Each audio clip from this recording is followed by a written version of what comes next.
प्रणाम, स्वागत है आप सभी का। बहुत ही महनीय कवि और युवा दिलों के धड़कन कहे जाने वाले कुमार विश्वास जी का लिखा हुआ एक कविता है जो मुझे याद आ रहा है, मैं आपके सामने प्रस्तुत कर रहा हूँ। जो कि कविता है, सच के लिए लड़ो मत साथी भारी पड़ता है। जीवन भर जो लड़ा अकेला, बाहर अंदर का दुख झेला, पग पग पर कर्तव्य समर में जो प्राणों की बाजी खेला, ऐसे सन की कोतवाल को चोर डपटता है। सच के लिए लड़ो मत साथी भारी पड़ता है।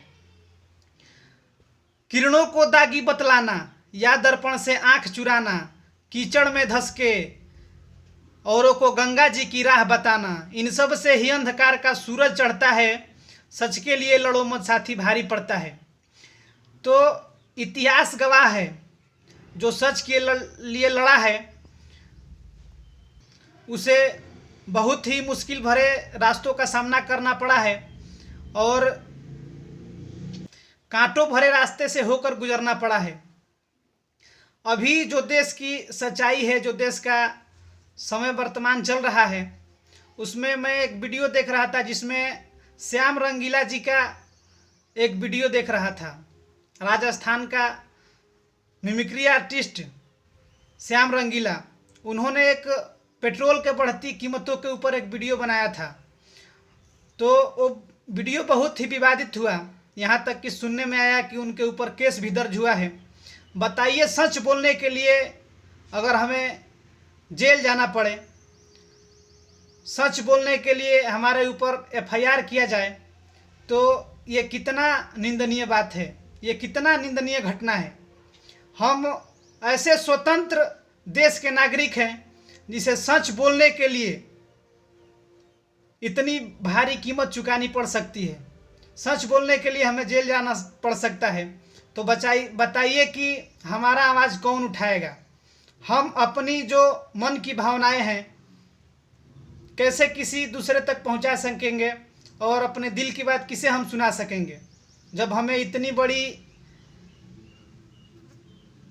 मुसीबतों का सामना करना पड़ रहा है। सच बोलने के लिए कलाकारों के ऊपर एफआईआर किया जाए, तो बताइए हमारा आवाज़ कौन उठा सकता है? जिस राम राज्य की हम कल्पना कर रहे हैं, जिस राम मंदिर के निर्माण के लिए हम विश्व में अपना झंडा गाड़ना चाह रहे हैं, उस श्री रामचंद्र के किए हुए कार्यों को हम नहीं करेंगे, उनके बताए हुए चले हुए रास्ते पे नहीं चल पाएंगे, तो हम क्या कर पाएंगे उनके लिए? दीवार पे बड़े बड़े अक्षरों में सुविचार लिख देने से हमें कुछ नहीं मिलने वाला है जब तक हम उसका पालन नहीं कर सकते हैं। ये वही श्री रामचंद्र का देश है, मर्यादा पुरुषोत्तम श्री रामचंद्र का यही देश है जो कि लोगों के द्वारा कुछ उनके ऊपर ऐसी बात हुई जिसे उन्हें अपने पत्नी सीता तक को परित्याग करना पड़ा। वो राम राज्य था जब श्री रामचंद्र अपनी एक बुराई नहीं सुन सकते थे और अब इतना बड़ा त्याग किया जो कि अब सीता को परित्याग कर दिया। उसी राम राज्य के हम लोग हैं, उसी देश के हम लोग हैं, जिसे सच बोलने के लिए हमें देखिए आज क्या करना पड़ रहा है। एक वो मर्यादा पुरुषोत्तम श्री रामचंद्र थे कि जो अपनी प्रजा के लिए, जो कि अपनी राजधानी के लिए क्या नहीं किया, वचनबद्ध होकर 14 वर्षों तक वनवास काटा और बहुत ऐसी चीज़ें हैं जो हमें उनके जीवन से सीखने को मिलती है। तो ये बड़े दुख की बात है कि हम सिर्फ रामचंद्र का नाम लेकर हल्ला मचा रहे हैं, मगर उनके बताए हुए रास्ते पर उनके द्वारा किए गए कार्यों को हम अमल नहीं कर रहे हैं। ये वही श्री कृष्ण का देश है जो अपने पाँव में ये सोचकर जूता नहीं पहना, चप्पल नहीं पहना कि हमारे जितने भी दोस्त हैं, श्री कृष्ण चंद्र के जितने भी दोस्त थे, एक से एक घराने के थे, कोई गरीब था, कोई अमीर था, तो साथ में रहने के चलते ये सोचकर जूता चप्पल अपने पाँव में नहीं पहनते थे कि जब हमारे मित्र के पास पाँव में पहनने के लिए चप्पल जूता नहीं है और उनको कहीं कांटा लग सकता है, कहीं पीड़ा हो सकती है, तो मैं क्यों अपने पाँव में जूता पहनूं। ऐसे महापुरुष थे हमारे ही देश के। ये वही गांधी का देश है। जब बिहार जाते समय महात्मा गांधी रेलगाड़ी से नीचे उतर नदी में पानी पीने के लिए, तो वहाँ पे एक महिला स्नान कर रही थी, जिसको बाहर निकल के कपड़े बदलने के लिए दूसरा कपड़ा नहीं था। उस समय महात्मा गांधी ने उनसे पूछा, तो उस महिला ने बताया कि मेरे पास कपड़े बदलने के लिए दूसरा कपड़ा नहीं है, इसीलिए मैं पानी से जल्दी निकल नहीं रही हूँ। तो गांधी जी ने उस समय अपने ऊपर का एक धोती जो ओढ़ते थे वो उतार कर दे दिया उस महिला को, और उस दिन से उन्होंने प्रतिज्ञा किया कि जब तक पूरे देशवासियों के पास कपड़ा ना हो तब तक मैं एक ही कपड़ा पहनूंगा। और उन्होंने ये प्रतिज्ञा किया। हम उस गांधी के देश के हैं नागरिक, जिसे हमारे नेताओं ने इस देश को कहाँ से लाकर कहाँ खड़ा कर दिया है। आप देख लीजिए, जब हमें अपनी आवाज़ उठाने के लिए बाध्य होना पड़ रहा है, हम किसी के बारे में कुछ नहीं कर रहे हैं, चुपचाप जो हो रहा है वो सहते जा रहे हैं, तो किस तरह का देश का हम कल्पना कर सकते हैं। कैसे हम विश्व गुरु बनने जा रहे हैं, कितना हम विकास कर रहे हैं, कैसा विकास कर रहे हैं।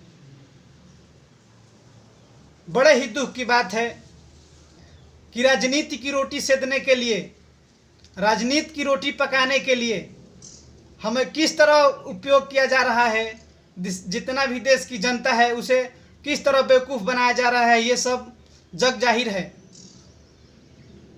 बताइए, आपके ही आसपास, आपके घर के अगल बगल में आप देखिए कि राशन पे आश्रित कितने लोग हैं। 70 से 75% आपके आसपास में ऐसे लोग हैं जो राशन कार्ड पे राशन मिलता है तो खाकर अपना जीवन गुजार रहे हैं। हम ऐसे देश के वासी हैं, हम ऐसे देश के नागरिक हैं जिसे हमें राशन पे आश्रित होना पड़ रहा है। कितनों को तो वो भी नहीं मिल पा रहा है। इन नेताओं के चलते, इन भ्रष्ट प्रशासन के चलते कहीं ना कहीं हमें ये दुख झेलना पड़ रहा है।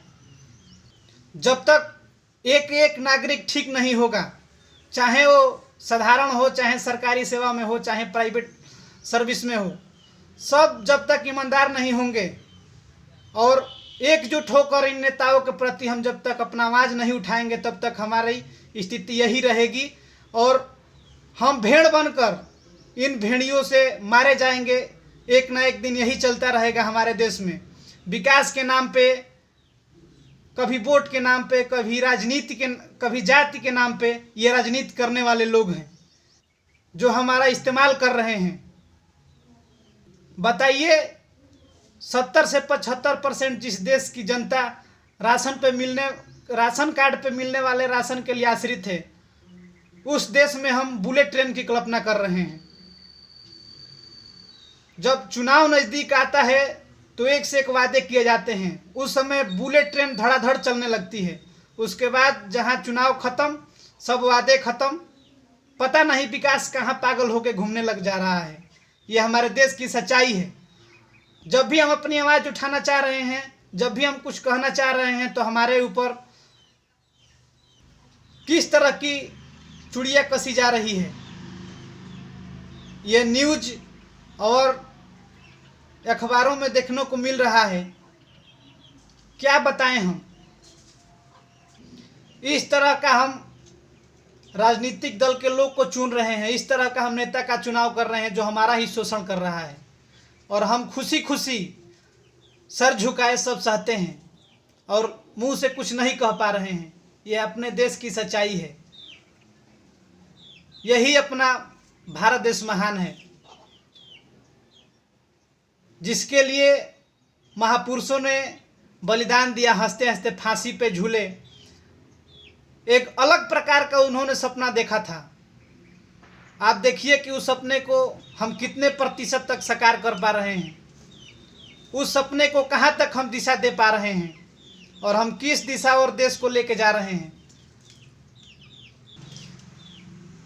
तो मेरा आप सभी से यही आग्रह है कि गलत का खुलकर विरोध करिए, चाहे वो कोई भी हो, देश का आम नागरिक हो, देश का कोई भी बड़ा से बड़ा या छोटा से छोटा नेता हो। जो गलत है उसे गलत कहिए, खुलकर उसे विरोध करिए, एकजुट होकर इन देशद्रोहियों के सामने लड़िए, तब हम कुछ हासिल कर पाएंगे।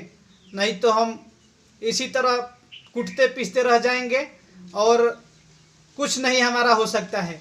वही हो सकता है, सच के लिए लड़ने के लिए हमें कीमत चुकानी पड़ सकती है। तो इस वीडियो के माध्यम से मैं आपसे यह आग्रह करना चाहूँगा और मेरा ये मानना है कि गलत को गलत कहिए और सच के लिए संघर्ष करिए। चाहे आप कहीं से भी हो, देश के किसी कोना में हो, गांव में हो या शहर में हो, अगर आपके आसपास कोई भी बुरी चीज़ दिख रही है तो उसे खुलकर विरोध करिए उसका और इनसे लड़िए। तब जाके हम कहीं अपने हक के लिए और अपने लिए कुछ कर पाएंगे। नहीं तो हमारा यही स्थिति रहेगा और हम इसी तरह विकास की आस में धरातल में चले जाएंगे। और हमें आज जो टाइम से भोजन मिल रहा है, उस भोजन के लिए भी ऐसा समय हो जाएगा कि हमें तरसना पड़ सकता है। तो आने वाले पीढ़ियों के बारे में सोचिए कि हमारे आने वाली पीढ़ियाँ, अगर हमारी ये दशा होगी तो उन पीढ़ियों के बारे में क्या बीतेगा, उनका क्या होगा जब हम इसी तरह कायर की भांति सहते रहेंगे। लोग अपनी कर्तव्य निष्ठा से पीछे हट रहे हैं। हमें क्या करना है क्या नहीं करना है, इस बात को सोचने तक कि हमारे अंदर स्मरण शक्ति नहीं रह गई है। हम कहाँ जा रहे हैं। एक वो समय था जब आपके घर के अगल बगल का पड़ोसी किसी के बच्चों को मार देता था, डांट देता था गलत करने पर, गलत देखने पर।